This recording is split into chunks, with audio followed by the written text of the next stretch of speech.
Unfortunately, the numbers are not looking good for Gen X.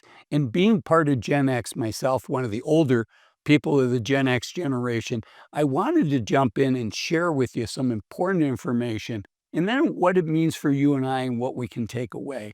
So I'm going to share with you a report by the National Institute of Retirement Security.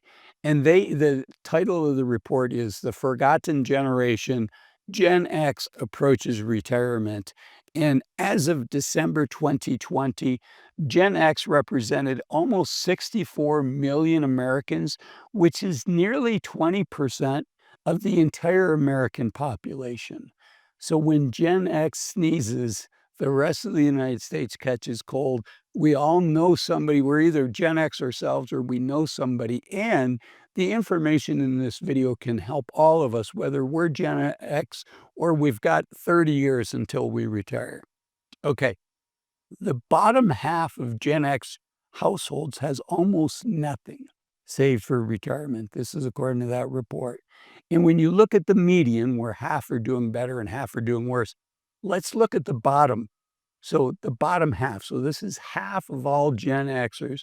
This is half of that 64 million Americans. This is half of that 20% population of the US, which takes us down. This is 10% of all Americans. The bottom quartile has $200 saved for retirement, and the second bottom quartile has less than $4,300 saved for retirement, $4,290.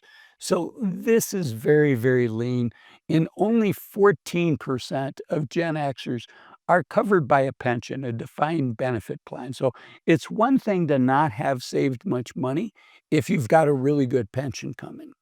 But if your only source of income is gonna be Social Security and what you've saved up, that that makes the numbers even scarier, okay? And I'm gonna get to Social Security in a minute because it's a really important component to all of this. So, how much does the average American, and I should say the median American, have saved?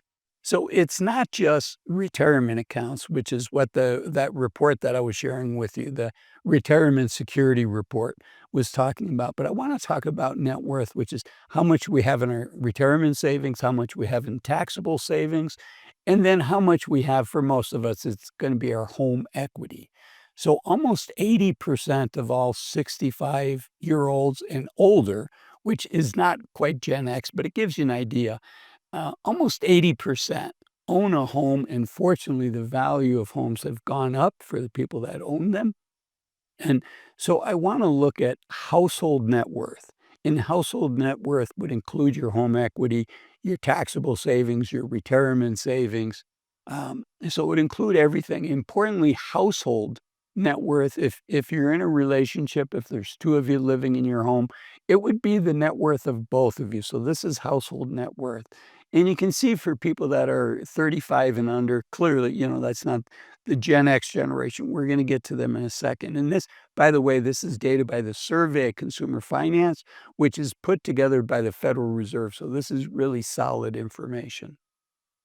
People under 35 years old, the median net worth is $39,000. 35 to 44, it's a little over 135,000. 45 to 54, so we're starting to get some Gen Xers in here, is a little under 250,000. 55 to 64, this is solidly Gen X and boomers. The median net worth is 364,500. Then 65 to 74, so this is the boomers and the generation before them, it's $410,000. So you can see when people retire at first, their net worth is going up.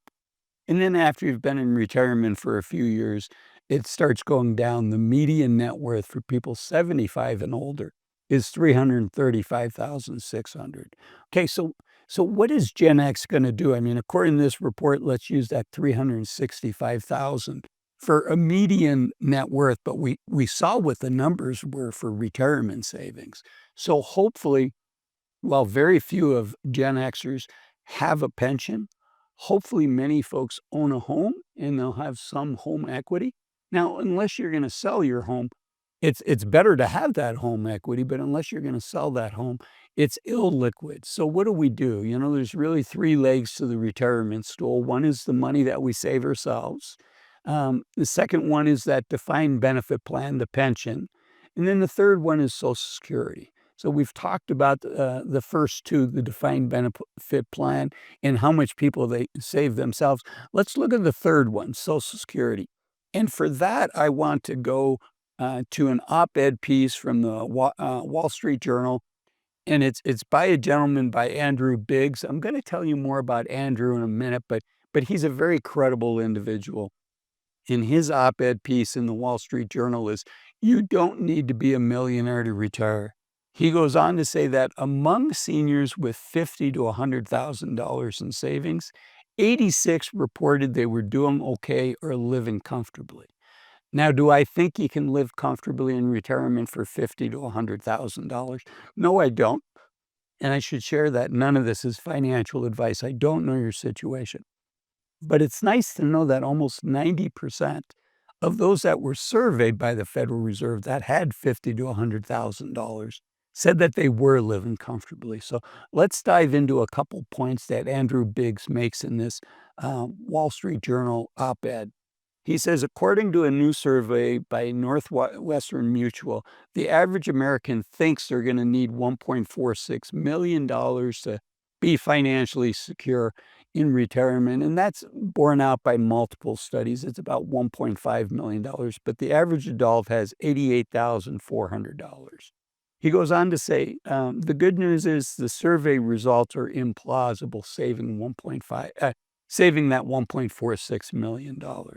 Fidelity's rule of thumb says that um, households should amass savings equal to 10 times their final salary before retiring. So if you're making $75,000 a year, Fidelity would say by age 67, at $75,000 a year, you should have 10 times that, or $750,000.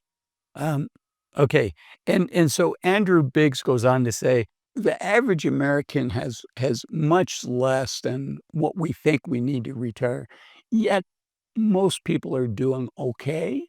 And what Andrew posits is the reason that he thinks people report doing okay is that Social Security is much more generous than people think, and the real value of the Social Security checks given out today for a two-member household has gone up from about $36,000, and I believe it was about 2,000 to, in the same dollars, to about $46,000 in today's dollars. And he says that's what's really helping us at Social Security. The purchasing power of Social Security has actually increased. Now, obviously, Social Security has its challenges. The trustees say that Social Security is going to run out of the trust fund in the next 10 or 15 years. And at that point, the existing taxes are only going to be sufficient to fund 70 to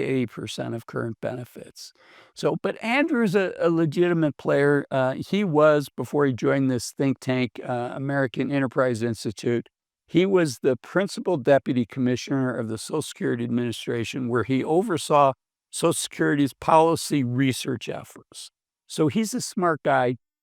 And that gives me some solace that Social Security is helping out people in a way that I did not have a full appreciation for until Andrew pointed it out. So what do we do? What do you do if you're looking at the numbers and saying, "I'm way behind"? You know, the first thing is you do what you can. You start saving what you can. Um, and the worst thing to do is beat up on yourself, but try to save as much as you can. I think 20% is the gold standard. I know that's hard to achieve. I tell people I have a rule 50, 30, 20. 50% of your money on necessities, things like paying your rent or your mortgage, your car payment, putting fuel in your car to go to work, buying groceries to put food on the table.